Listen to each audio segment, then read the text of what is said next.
Personnage historique indiscutable, mais Jésus est-il un agitateur, un homme qui s'est fait Dieu, ou bien le sauveur annoncé? Et puis d'ailleurs, ce que je disais à l'instant, est-il un personnage historique indiscutable? Vous savez que Michel Onfray, qui est venu récemment sur notre antenne, défend l'idée que Jésus serait une idée. Le christianisme existe, mais le Christ n'a pas existé, dit-il.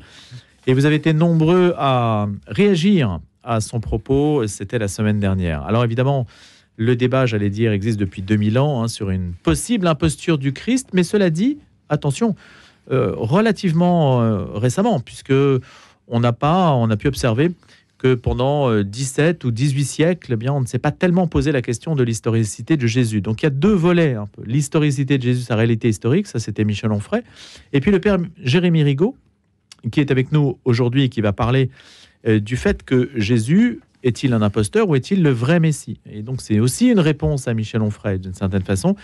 Et le père Jérémy Rigaud est canoniste, diplômé du Centre Sèvres, qui aujourd'hui s'appelle Loyola Paris, et le curé de la paroisse Notre-Dame des Foyers. Bonjour père. Bonjour Louis Dauphren, merci de m'avoir invité. Et donc ce soir au Collège des Bernardins à 19h30, vous répondez à cette question. Oui c'est ça, en fait on a lancé un cycle de conférences à l'heure du soir. En gros c'est un peu Jésus pour les nuls. Donc c'est un cours d'initiation qu'on a créé l'année dernière. Et alors la première soirée, c'était vraiment Jésus a-t-il existé? Donc une vraie réponse, en tout cas, un dialogue virtuel intellectuel avec Michel Onfray. On déroule la fiabilité des évangiles. Et ce soir, voilà, Jésus est-il un imposteur? Et la semaine prochaine, c'est la suite. C'est la suite. Savoir, je trouve que c'est des questions intéressantes. Et la semaine prochaine, qu'est-ce que c'est? Alors Jésus est-il un mégalomane ou est-ce qu'il est vraiment fils de Dieu? Il y a du monde? Il y a du monde, ouais. C'est très intéressant pour moi comme expérience. Il y a beaucoup de jeunes, beaucoup de gens qui viennent au Collège des Bernardins pour la première fois, des gens qui viennent de loin. Et la particularité de ces conférences, c'est qu'après, ceux qui veulent me suivent au bistrot et on continue la discussion librement. Voilà. Pourquoi vous? Pourquoi moi? Parce que je suis prêtre depuis une dizaine d'années. J'ai beaucoup été au service des jeunes. Et dans ma vie de prêtre, j'ai rencontré beaucoup de personnes qui se posaient des questions fondamentales, existentielles. Et donc j'ai voulu, avec l'accord des responsables du Collège des Bernardins, de ma hiérarchie, proposer des cours d'initiation. Et donc j'ai fait ça en 2 saisons. En novembre-décembre, c'était en gros la Bible pour les nuls, et là c'est Jésus pour les nuls. Et ça attire beaucoup, ça permet à beaucoup de faire un premier pas, d'entrer dans le Collège des Bernardins, de s'intéresser, de suivre un cours. Et ma joie, c'est qu'il y a des paroissiens de ma paroisse Notre-Dame des Foyers à Stalingrad qui me suivent jusqu'au Collège des Bernardins. Alors, père Jérémy Rigaud, quand Michel Onfray dit Jésus est une idée, qu'est-ce que vous dites? Alors, Michel Onfray, c'est intéressant parce qu'il dit que c'est une idée éternelle, immortelle plutôt. Il dit c'est une idée immortelle. J'avoue que je ne connaissais pas bien Michel Onfray avant de travailler ce cours que j'ai créé l'année dernière. Et donc, je me suis intéressé à lui. J'ai pas lu beaucoup de livres, mais j'ai regardé beaucoup d'interviews. Et j'avais l'impression qu'il s'adoucissait. Et alors j'étais très surpris quand j'ai vu effectivement la nouvelle parution, la théorie de Jésus, juste avant Noël. Surpris, oui et non, puisque j'avais un professeur au séminaire qui nous disait vous verrez, chaque année avant Noël, il y a un livre sur Jésus qui sort. Moi, je suis très surpris. Je sais pas trop pourquoi il a cette posture-là. J'ai l'impression que plus ça va, moins il croit à ceux qu'il ne croient pas. C'est-à-dire je sais pas, est-ce qu'il a pas... C'est comme s'il s'enfermait un peu dans cette idée-là, de manière un peu désespérée. Enfin, bon, en tout cas. En tout cas, il est très médiatisé. Très médiatisé, et donc, il est très intelligent, très fort. Très cultivé. Ouais. Et aujourd'hui, il y a la nécessité, semble-t-il, ce qui est peut-être un petit peu nouveau par rapport à d'autres époques, à devoir prouver que Jésus a bien existé. Mais c'est surprenant parce que c'est quand même ultra minoritaire comme position, comme posture. Alors, il fait beaucoup de bruit. Et encore une fois, il est très intelligent et je suis plus à l'aise à discuter avec vous que s'il était dans le plateau, même si je serais ravi de le rencontrer. Je crois qu'il n'aime pas trop les débats, malheureusement. Mais c'est pour ça que je trouve que les questions qu'on va se poser ce soir, par exemple, est-ce que oui, Jésus a existé, mais est-ce qu'il a voulu créer une nouvelle religion? Pourquoi l'échec dans le judaïsme, les interpellations de l'islam sur sa réalité de fils de Dieu, enfin voilà. Donc, ce qui est très intéressant avec Michel Onfray, c'est que ça nous oblige effectivement à fonder nos... C'est stimulant. C'est vraiment stimulant. Moi, j'ai retravaillé la fiabilité des évangiles, la fiabilité des sources. On en parlera peut-être. La force de l'oralité. Enfin, des choses. Alors ça, c'est un point justement auquel vous êtes sensible. Hein, on peut commencer dès à présent. C'est que effectivement, l'oralité, c'est un point qui n'est pas souligné. Il n'y a que des sources. On se réfère souvent à des sources écrites. Enfin, lui ne cite aucune source dans l'ouvrage. Mais ça, c'est un autre problème. Mais le fait que l'oralité ne soit pas considérée à sa juste place. Oui, donc alors je me permets une petite précision par rapport à ce que vous avez dit tout à l'heure. Pardon, je suis pas canoniste, je suis bibliste.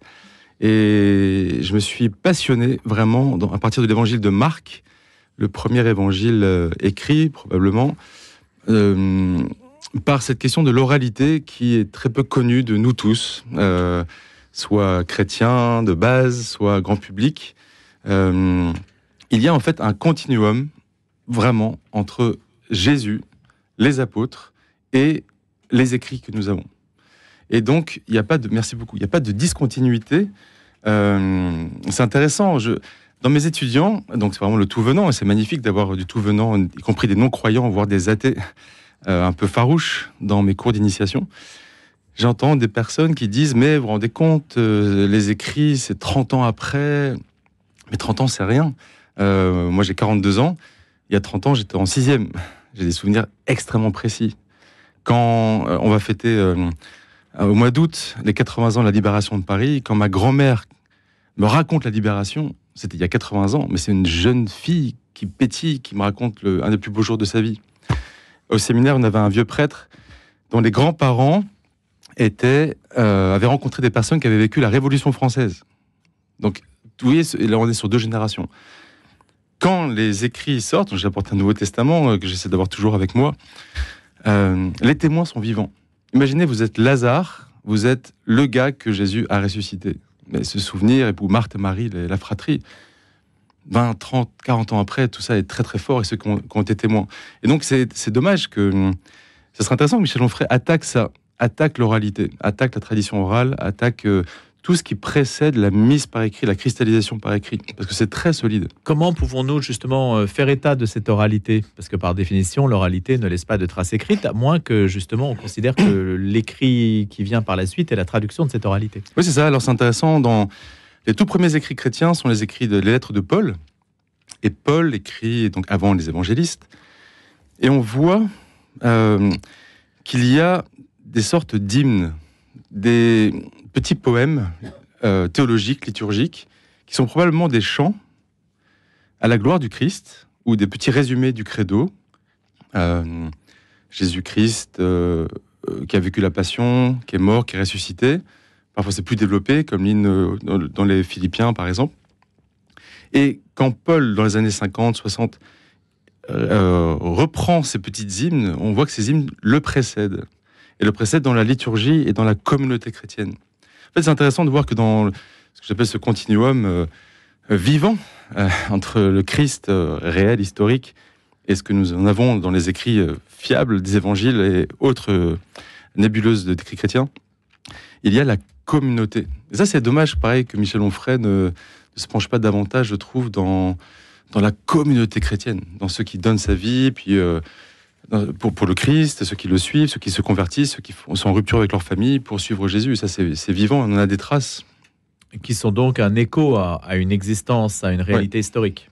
Vraiment. Sinon, on imagine que ce type de destin n'aurait pas eu lieu. Voilà, c'est ça. Et puis aussi, en creux, il y a les adversaires du christianisme qui, bon, ça c'est un argument un peu simple, un peu bateau, mais tout de même c'est intéressant de se le redire paisiblement.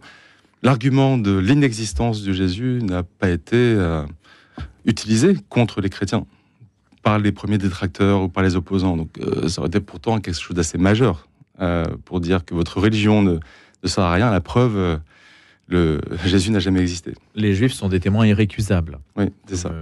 Comme on le sait. Et donc, Père Jérémy Rigaud, ça c'est sur le volet historicité, oui, qui était donc l'objet de votre première prise de parole la semaine dernière. Qu'est-ce qu'on peut opposer d'autre? Il y a l'oralité, donc il y a toutes les sources ainsi que vous avez mentionné en disant, voilà, il n'y a pas d'argument, les adversaires n'ont jamais contesté l'existence même du Christ, l'historicité du Christ. Est-ce qu'il y a d'autres éléments qui contrecarrent la thèse mythiste? En fait, je pense vraiment à la fiabilité des évangiles. On a passé une séance aussi dans le cycle des conférences au Bernardin dessus. On a un peu interrogé ça. Il est légitime de se poser la question de la fiabilité des évangiles. D'abord parce que c'est une source ancienne. Quelle prise avons-nous sur des livres aussi anciens? Ensuite, à cause de leur contenu, on parle de miracles.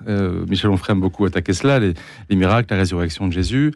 Les auteurs sont partisans, donc peu crédibles.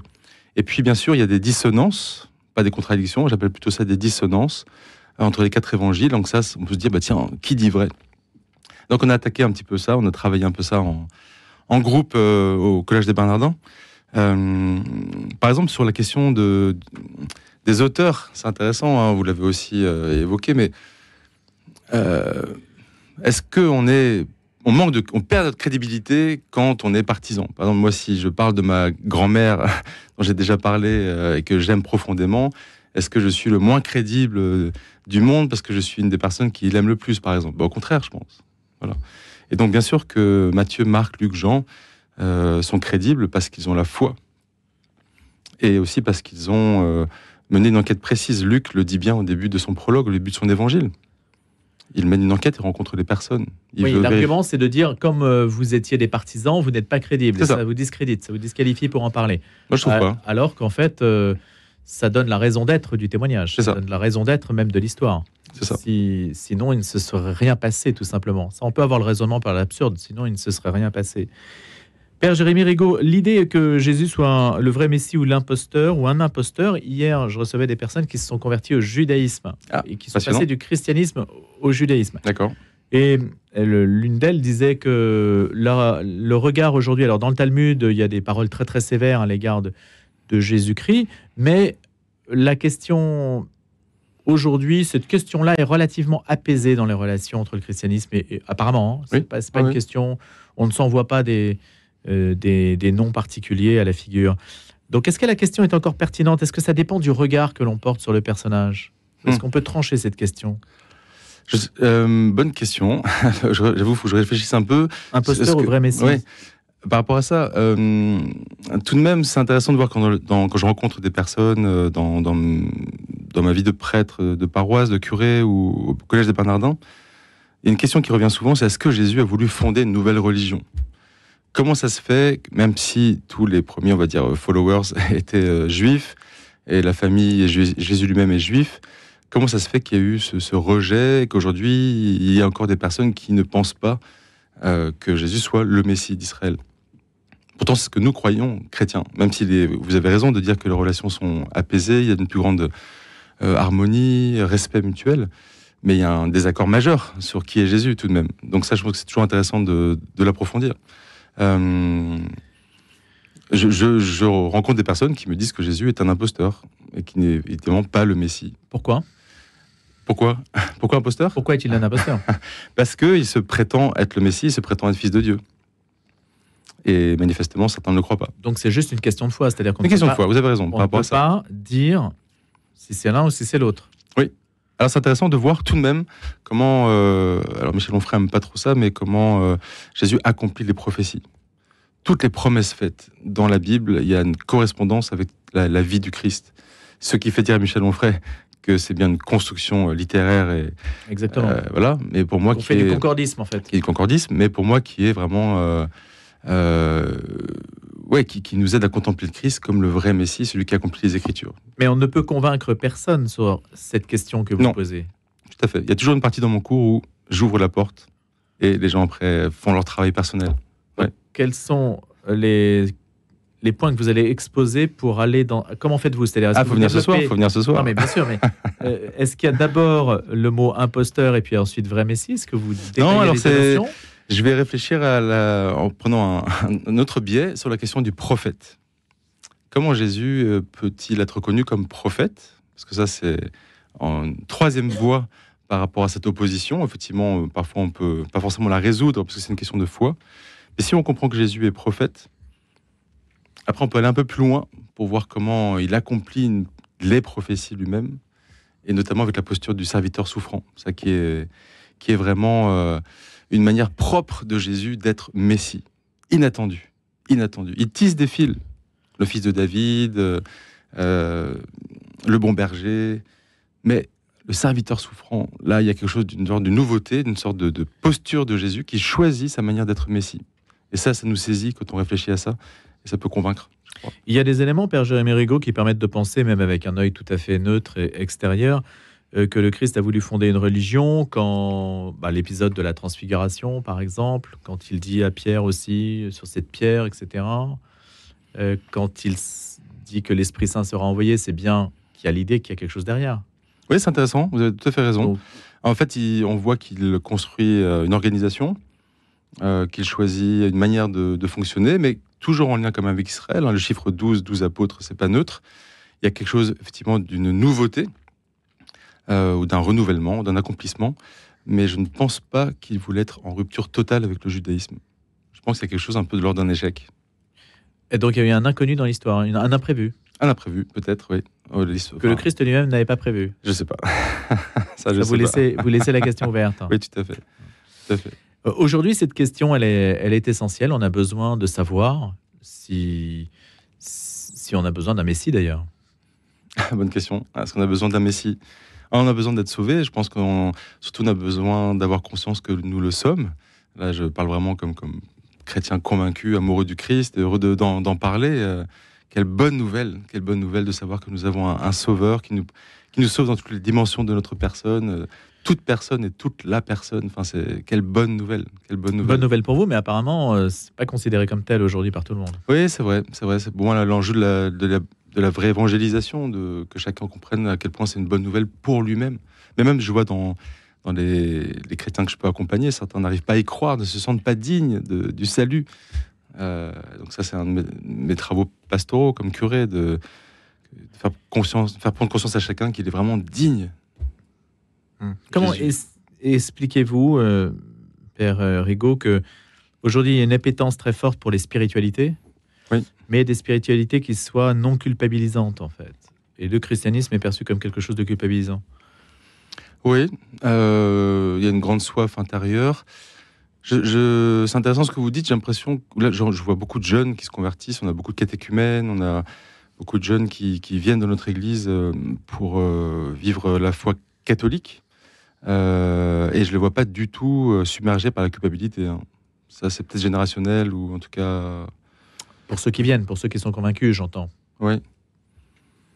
Il y a tellement de gens qui frappent à notre porte. Moi, je suis sidéré de voir le nombre de personnes qui demandent le baptême, de personnes qui demandent le mariage. Enfin, personne ne me parle de cette question de la culpabilité. Ils sont attirés par le Christ, attirés même par l'Église. Étonnamment, nous qui sommes plongés parfois dans les affres de ce que vit l'institution. Ils sont étrangers à cela. Ils sont attirés par l'amour, par le salut, par la consolation. Enfin, c'est très très fort. Chez vous, les courbes sont en hausse. Oui. Ah oui, incroyable. De quel ordre? Notre-Dame des Foyers. Et je sais pas, je pense qu'on double tout. Ouais. On double tout. D'une année sur l'autre? Oui. Enfin, je suis là depuis 1 an et demi, en tout cas, donc d'une année sur l'autre, oui. C'est-à-dire, dites-nous un élément. Je sais pas, par exemple, il y avait 2-3 préparations de mariage, j'en ai une douzaine. L'assemblée aussi grossit. J'ai baptisé personne à Pâques l'année dernière, là, il y aura 12 baptisés adultes. Voilà, enfin... C'est des signes forts, étonnants. Il y a beaucoup de gens que je connais pas qui viennent de notre petite église, de Notre-Dame des Foyers, qui est pourtant pas très visible, rue de Tanger. Et beaucoup de demandes. Chaque semaine, je rencontre des nouvelles personnes qui frappent à la porte. Enfin, c'est très, très étonnant. Peut-être que c'est lié à un quartier populaire ou un quartier en souffrance, mais je suis témoin de cela et c'est extraordinaire. Donc, vous n'êtes pas un baromètre du christianisme dépressif? Ah non, au contraire, très enthousiaste et très vivant, très jeune. La question, justement, on est un petit peu à l'opposé de l'image que le christianisme a dans les médias. Oui. Et c'est un petit peu comme les agriculteurs, en fait. Hein. C'est un point un peu aveugle des médias. Oui. Et on les voit pas beaucoup. Non, c'est vrai. Et là, on les découvre à la faveur de la crise, si on peut dire. Et la question se pose de savoir comment exister dans un monde médiatique, si tant est qu'il faille exister, d'ailleurs. Oui, alors par exemple, nous, on a créé un petit studio paroissial, ça s'appelle le studio Porta Fidei.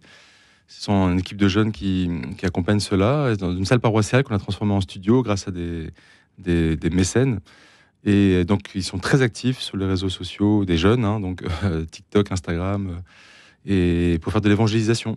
Et c'est aussi grâce à ce studio que des jeunes arrivent dans notre communauté. Et donc, ils ont une vraie visibilité, ils sont très actifs. Là, c'est vous n'allez pas sur les réseaux sociaux?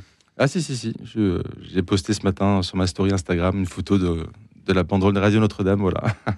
Mais j'entends, vous ne faites pas des directs Non, sur YouTube, etc.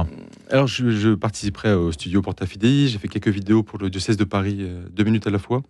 Mais bon, j'ai déjà beaucoup de travail. Vous n'êtes pas un prêtre numérique 2.0 ou 3.0.